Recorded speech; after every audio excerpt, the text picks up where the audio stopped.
Hey, buddy, how are you doing? Doing well. How are you, man?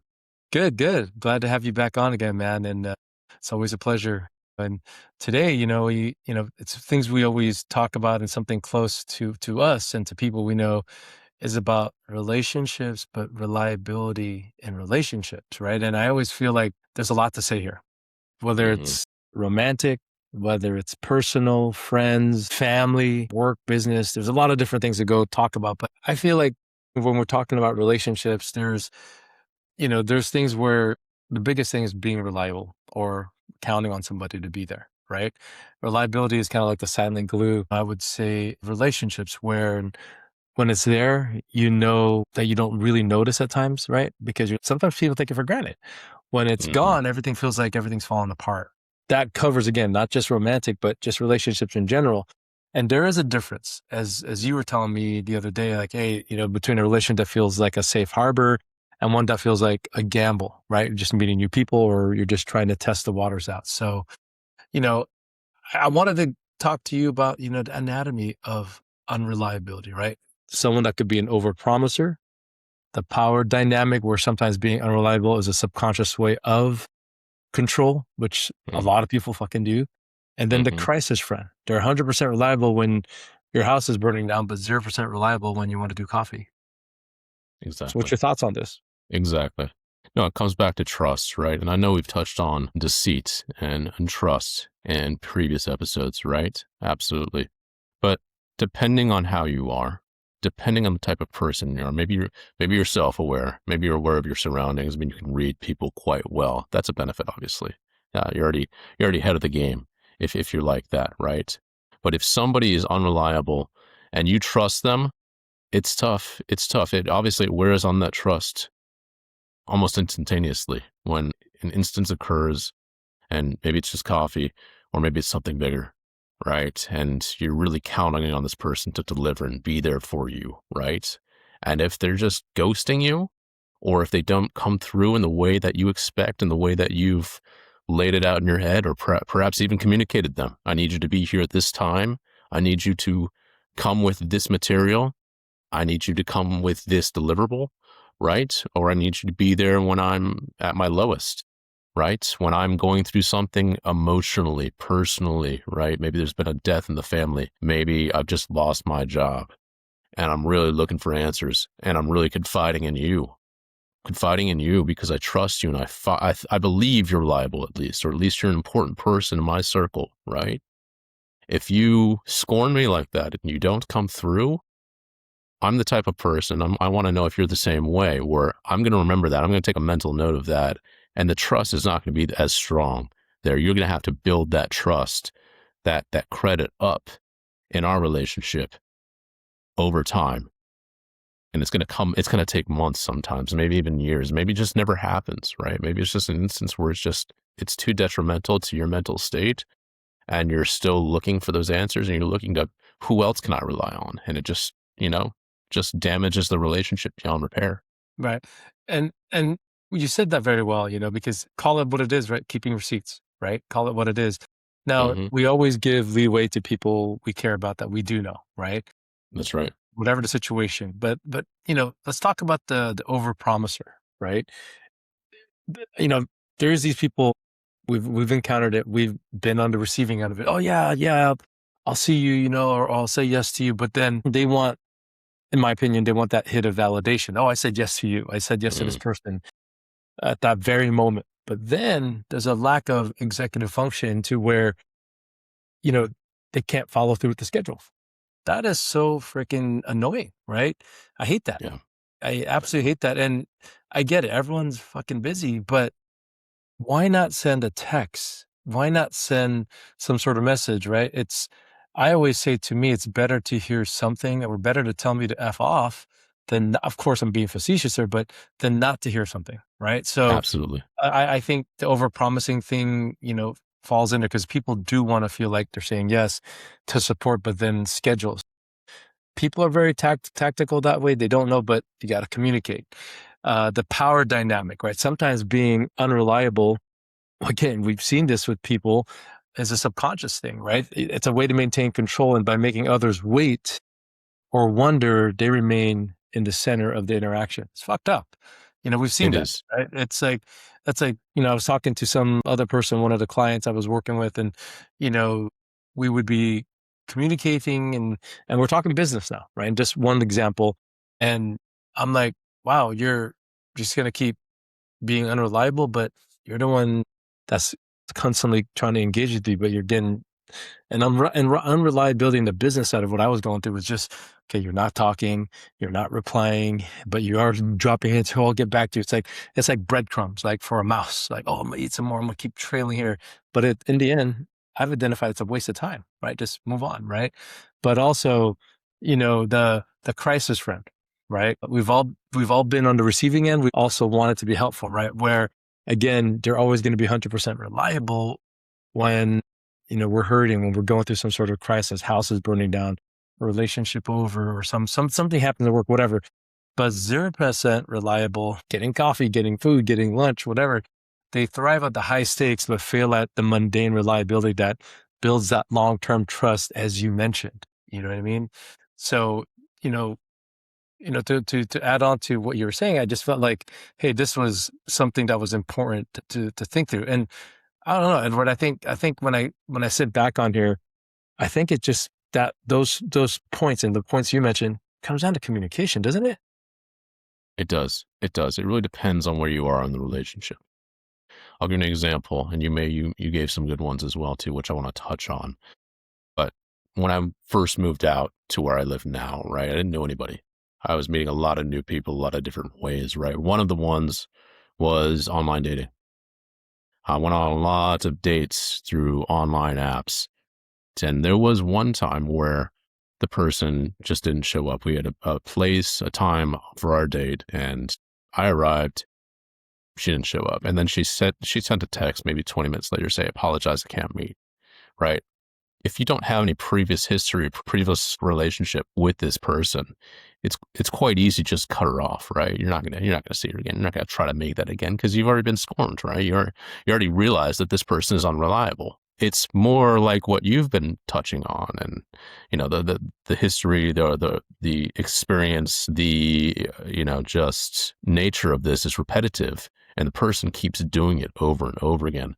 You've got to do some self reflection at some point in time and ask yourself, am I just gullible? What am I getting out of this? Do I need to be doing this? Is there another way to go about this? Is it more healthy to just cut ties with this person or this group and move on, right? It comes back to self-reflection and how much credit you've built up over time in this relationship. If it's just a one-off, yeah, it sucks, but I know this person is ultimately reliable and I believe him or her when he or she does not show up for me, right? In that instance, right? But if it's repetitive, am I gullible? Am I, really just, do I have value in this relationship that's, more valuable than what I'm going through in these times of just deceit and just disappointment, right? You've got to do some assessment. It's like the no-show. It's interesting you bring that up, right? Because one of the things I was going to talk about was like the no-show. You know what I mean? Because Hmm. you brought up a great point about, how do you handle, in this case, like a date or a friend or family, whatever. But let's talk about the no-show, right? Someone that, and this one time is once, right? But what about the people that consistently let you down because of a no-show, right? How do you handle it, right? I mean, there's ways to, let's talk about this, right? There's ways to look at audit the pattern, right? What are they doing? It's the pattern, not necessarily the incident, right? We can't blow up on if, hey, they don't show up or they missed a call or whatnot, right? But look at the last, like you said, last 6 months, last 4 months, or days, or a year, and look at, is this a season of struggle for that person? People go through struggles and seasons, or is this their character? I also think I'll give a low stakes test. And what I mean by that is if someone's unreliable, stop giving them the high stakes responsibility, right? Mm. So it's like, if I'm unreliable to you and I keep saying no, don't make me pick up a birthday cake, for example, for friends or family, right? Or don't ask me to pick you up from the airport because, you already know that's high stakes, right? It's, oh shit, it's big time. So I don't want to let you down again. But then the explicit conversation is something that I always think about. Like, you always feel late, right? Instead of saying that, I always feel like late when you don't show up, you would say like something like, my time's not respected. So, you know what I mean? So instead of you attacking me or me attacking, say, hey, dude, you're always late. It's like, hey, man, my time's being disrespected right now because I am waiting for you. And if they can't commit to changing and being better, then that's bad. They don't respect you. And like you said, right, the person that texted you, called you 20 minutes later after, your date was happening, whether you gave them a chance or not, curious, did you wait? Did you, or not wait? Did you go on another date with them, or did you just kind of lock them out because it was the No, first time? that was it. But at the same time, I had alternatives as well too. I had other dates I could go Right. on too, Right. right? I had other people I could, explore relationships with. And it wasn't even a relationship at this point, right? It was just a connection that we had made up to this Right. point, right? Right. So in that situation, it's very easy to cut ties too. But going back to what you stated and what you cited, you've got to put yourself in that person's shoes. If there's a developed relationship there, and it all comes back. I know a lot of the topics that we cover, a key theme here is communication, right? It's Right. back to Right. communication. Right. You have to understand why this person was late and what this person is going through to make them late. That is so critical in all of this, is really being able to understand their mindset and where they are and their mental state. If there's things on their end that they can't control that come up, that's one thing, right? But if they don't really have anything that's, preventing them to be there or to Right. deliver, that's a whole different thing. And if it's repetitive and they can't communicate effectively and they can't tell you why, or they can't really, let you inside their heads, it's a huge factor in deciding whether or not you want to continue on this Yeah. relationship with that person. Right. And here's the other thing too, right? Here's an interesting thing to think about, and for everyone else to think about. How much time are you willing to devote to providing empathy? And it's not about giving excuses to that person or people, right? To where you could take so much. I mean, I know it's different for everybody, right? But I value my time personally, right? Yeah, a couple times maybe, but how much time do you want to say, like, okay, we know this person is going through, it could be a personal reason. January, February, March, that's a bad time for them, busy work or busy just not, they lost something at that time in the first part of the quarter of the year, right? Not going to reach out to them because, they tend to be unreliable. Is that fair to them? But is it also Mm. fair to you to reach out knowing the chances are very high they're not going to be responsive or reliable because of that? The other thing is, what would be that line? Because there has to be a red line, and it's not being a jerk about it, but if you value your time, I know you do, we do, others do as well. Are you gonna sit there and continue to get let down? It comes back to the potential of what Yeah. they can provide, to the Yeah. value that you see in this relationship and this resource, right? This person in your world, right? Obviously, it's all self-serving at the end of the day, right? We're getting something out of what they're putting in, right? But you're also putting in too, so it's reciprocal hypothetically, Yeah. right? But if what they're providing is valuable enough to where you can overlook or go with it and go through this, hopefully it's just a period of time, right? And you foresee them getting back on the right track, getting back in the black, and things will progress naturally the way you want them to progress, right? Absolutely, absolutely. But it comes down to value and the potential. Yeah.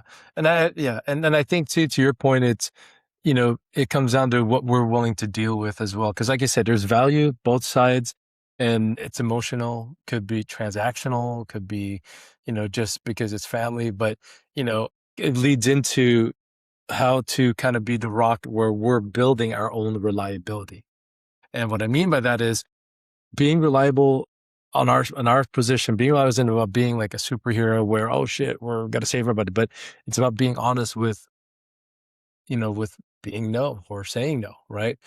I always tell people, like, hey, under promise in a sense, right? Over promise is good in certain situations, but under promise. So you're going to under promise, you're going to over deliver. If you think you can be there by 6, say 6:15, right? So that means you show up earlier or by then. There's this thing that people always joke around with, like Filipino time, right? People say, oh, 6, oh, they're going to show up at 7. But if you think you might be too tired to go out, say, let me check my energy levels at the afternoon, right? Rather than say a hard yes. So at least you're doing a little bit of a maybe. And a lot of people do this. You know this. There's a lot of people that go through this type of flow. And I respect it, right? Because then I understand what they're saying. But instead of saying that, they could just say, hey, let me just see, right? But there's different scenarios. And then the wait the 10 minutes rule. I always see this a lot in some of the stuff I've read. And, people are saying, hey, before committing to a favor or a plan, wait 10 minutes, right? Then, you wait before you respond, right? And then that would let reality set in. And then, as we've said in a lot of our chats, communication, if you're going to be late, like date or whatnot, go give a warning, go say something. If it's important, you say something ahead of time, right? Instead of just showing up late, especially for something like that from a friend perspective. I don't know. I always feel, the reliability part hits us a lot. Could be home too with family, could be with partner, spouse, whatever. But I think we have to also be our own reliability. We have to build it. Well said. Well said. I'll end on this. Take a bespoke approach to all of this, right? Consider the person. You're exactly right.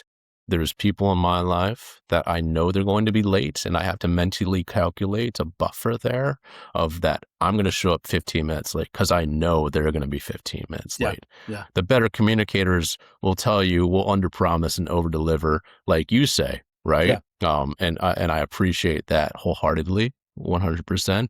But there's still just people who want to say they'll be there, and they're not going to be there on time, right? You have to adjust on your end. And you do really care about them on a lot of these scenarios, right? And you have that previous long relationship with a lot of them where you're willing to make the changes in your end on your schedule to accommodate them, right? But it's all bespoke. It's all specific to that person, and you just have to not try to implement some blanket solution to all your problems, right? It's really got to be that person. Put yourself in their shoes and really understand the dynamics there and what they're going through. Yeah. As well said. Well said. And in closing, my opinion in all this, right? And we've been taught that unconditional love means sticking by people regardless of actions. But think about it. Truth is, reliability is a price of admission, for intimacy, for friendship, for relationships. And if you're consistently unreliable, you're effectively telling people in your life that your convenience matters more than their peace of mind. Think about that statement, right? And radical honesty, stop calling them flaky and start calling them selfish, right? I know that hurts, but maybe that wakes people up that you care about. But we need to stop romanticizing the hot and cold personalities. I think you can't be counted on. If I can't be counted, you can't be counted on, then you aren't a free spirit in a sense. You're a liability. Love may be unconditional, but access to your life shouldn't be 100% conditional. So whether or not a person is showing up or is willing to show up, you have to decide what is worth it for you. Just one final point before we close, and I think it's a great topic to cover. I propose that we cover another topic in the future, you and I, where this is centered on family instead of, because it feels like a lot of the scenarios that we've gone through have been related to business partners, relationships on a love level, right? Just dates and whatnot too. It's obviously a lot more difficult to, repair damaged family ties and ways of working with people that are ultimately going to be in your life no matter what, right? I think that's a great segue into another topic on that. Yeah. Yeah. No, well said. We could jump into that one too as well. And that would be a great one. And, a lot of this was just, again, for the folks that are listening in, subscribe, listen in, follow, give us any topics, message us. We'd love to hear from you. And heck, we could even get you on here to give it. We'd love to hear from everybody. But thank you, my friend, for joining again, as always. And, look forward to our next session. Have a great one. Be well. Take care.